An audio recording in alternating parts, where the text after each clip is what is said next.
Yes, it should not be a minister's job to be behind. And I've been in churches that have, just been politically inclined to have in their sermons, Hmm.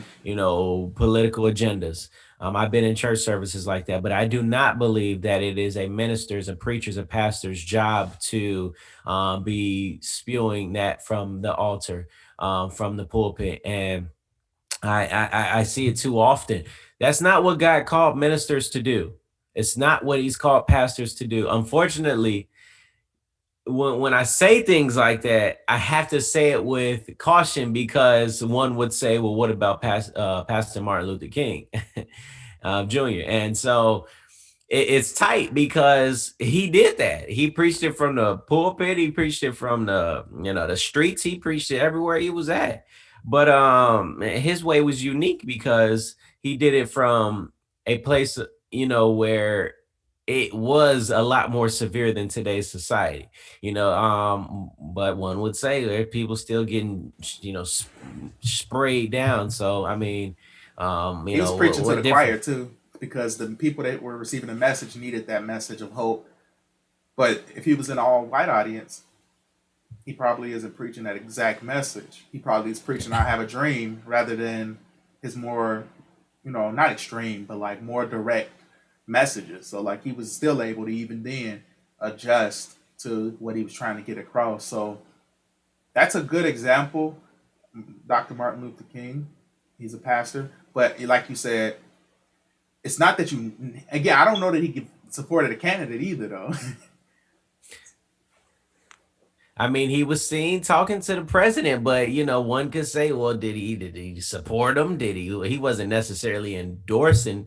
He was trying to bring, equality. I don't think he was Mm. endorsing. He got Uh, criticized for that too, by the way, during the time. A lot of the people in the black community thought he sold out when he did yeah, that. Just like when you people see, talk with Trump, they say, "Oh, this person is getting used as a photo op," this and that.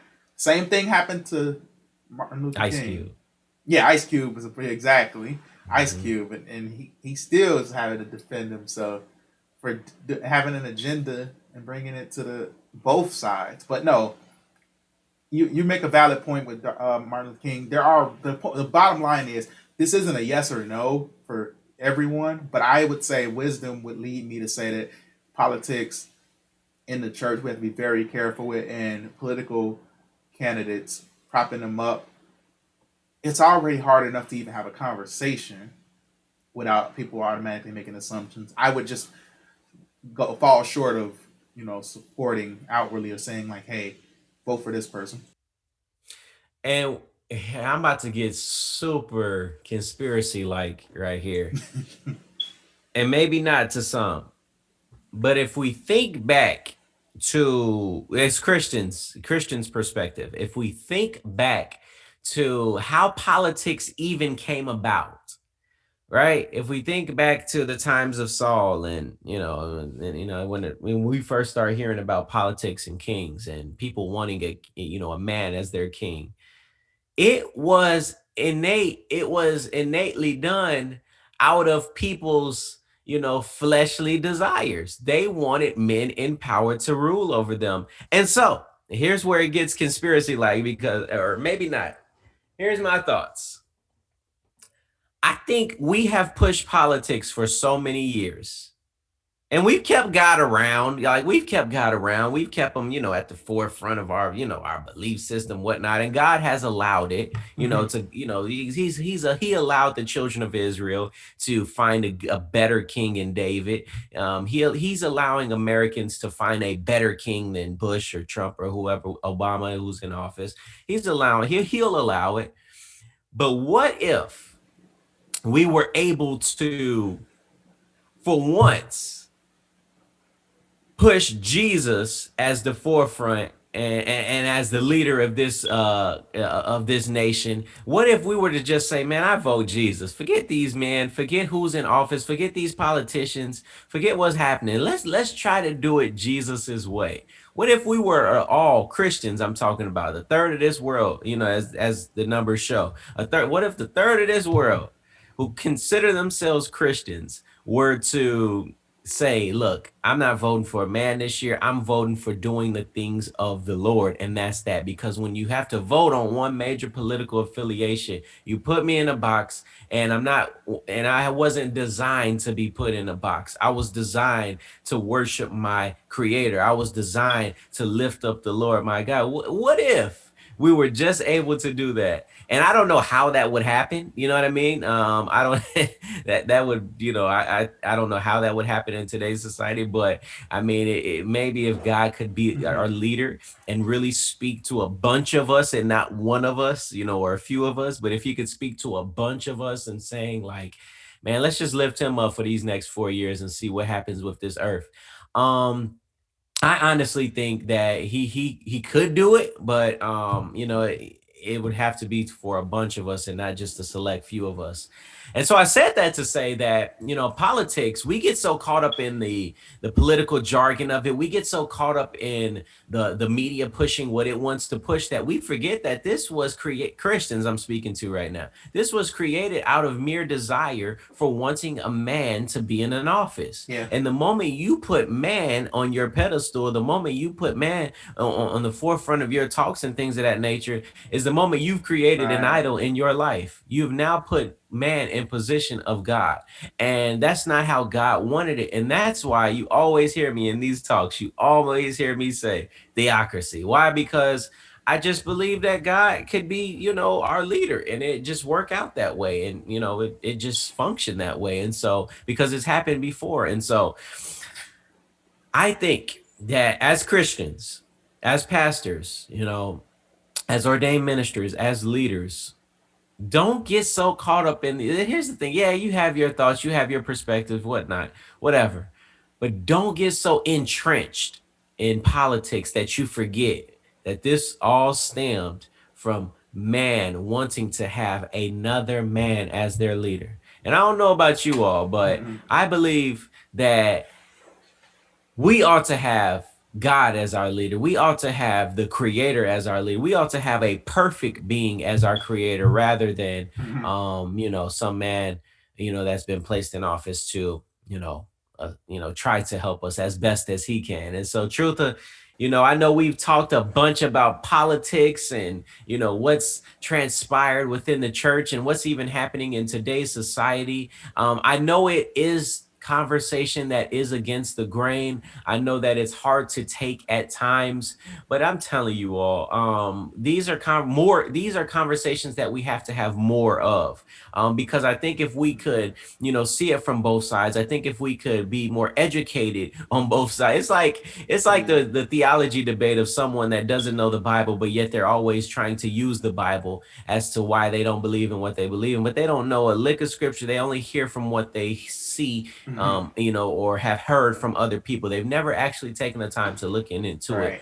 for themselves. It's like you have no real substance. You're just getting you like to you like what's flying in the wind. You're moved by what's people say, and you're moved by people's ideologies, not necessarily your own. So Right. I think that if we could just be more optimistic and educated on the things at hand, we would be able to have conversations like these and not be offended and not feel a certain type of way and not be so divisive to where, we got to argue about politics. Right. And so I don't know. Nah, Those are my thoughts. you making. I mean, you're making a lot of sense. I don't think we should be that divided on politics so much so that like unless your views are extreme. Now, extreme views, I Mhm. understand why you're divided on them. There's some things that some people push or are down for that I'm not down for. Like it's just things that I don't agree with politically with certain people. But I think we as a church can handle that a lot better. I mean, you know, we can set the proper boundaries to not have to deal. Like I just won't have some people. I probably just won't have conversations about politics with. Some people I just Yeah. won't because I have to set that boundary because like okay, we're not going to agree on this. Although I would like to. Like your views are just wild to me, or vice versa. That person might feel like mine or that way too. So it just makes more sense to focus on Jesus with that person versus their politics. So some people I'll never reach out to for political advice or thoughts because of that very reason. But And for the most part, the only part I don't talk really with anybody about my politics because why? They're all fluid in the sense that like most of my political stances, it's only very few that I hold like completely down. Like, but a lot of the other stuff, I'm open to hearing the other side of it, and I'm open to what makes the most sense for where I'm at in life. But that changes, you know, that changes. Most people start out really, especially when Yep. you're younger, start out really liberal. The older you Yep. get and you start to get a family, you get your life, some things you're going to be a little bit more moderate to conservative on, probably. That's just a Hmm. natural growth of a person because as you get older, the world changes, politics change, things change, and your views may Your money shift. Yeah, change. your money change. You make a little bit of money, and then you see people increasing your taxes. You might question like, okay, well, are you my business partner? If you taking X amount of money from me, are you my business partner now? So it makes sense on all sides for people to vote, however they choose to. I just don't think it has. I don't think that has any bearing. It's not clear that that has any bearing on our salvation because people Mhm. vote for different reasons. So we just have to be more nuanced. We can have more nuanced conversations, even though they may be, like you said, against the grain of what we're seeing on TV. Just because cable news can't have conversations about Mhm. these differences doesn't mean that we can have healthy conversations about them. I think, and we can end, even though we may not have closure, but we can end at the very least saying like, okay, this makes sense. I hear where you're coming from on this, and I can ask the questions instead of making the assumption that you're a lukewarm Christian or you're a liberal Christian or a conservative Christian. I can, at the very least, hear your views and understand how you were able to shape them. Like for me, it's always weird when Christians say, like, I would think it's weird when they be like, "Oh, I'm liberal." But guess what? I think it's equally weird when they're like, "Yeah, I'm conservative." I'm like, I'm a conservative Christian. I'm a liberal Christian. I'm like, that's the weirdest sounding thing ever to me because none of that Mhm. stuff is biblical. Like that has no biblical. Uh, it can't be substantiated with the Bible like Mhm. that. But I do like Jesus. Jesus only talked about politics when people asked him questions. They asked him about taxes and all that. He said, "Give to Caesar what belongs to Caesar," and then he ended in the book of Acts 1, where he told his disciples, they were asking him, when is the kingdom of Israel going to be restored back to us? He said, it's not for you to even know the times in which God will restore these things. But you need to focus on this power that I'm going to give you when I give you this spirit and be witnesses. He said, don't even focus on this political side of things. Focus on what I'm calling you to do. And if more Christians focused on what God is calling them to do, then focusing on politics and endorsing candidates, what we would find is those things don't matter because guess what? Now the politics will have to respond to what the church is doing, both Democrats and Republicans, because the church is going to be the most influential force this country has, not presidents, not Mhm. senators, not governors, not mayors. It's going to be us. It's going to be Mhm. pastors. It's going to be not Yeah. just pastors, but it's going to be Christians. The body of Christ is now going to have to be dealt with. Like we're going to be the force. That's what happened in the New Testament when the church was coming up. That's why Constantine had to make Christianity. And they say he had a conversion experience, but I don't know if that's true. I think he saw what God was doing through the church, and he saw the power the church was having, and he wanted that power to come back to those in power. So they made that the political religion. So that's where I stand on it. I think if we need the church to be powerful again, and we need the word Mhm. to be spread. And I don't think it's going to be spread through endorsing candidates. I don't think the Bible has any precedent for that, or says anything that will lead me to believe that it's useful for the church to do that. Yeah. I think that's good talk, brother, and that's a good note to end on. So thank you for tuning in to another Yes, episode of sir. Talks Against the Grain. Look, you can catch us on YouTube, Spotify, and all those social media platforms. So show us some love in the comment section if you appreciated this topic. If you have any thoughts or comments, just share them in the comment section in YouTube. And until next time.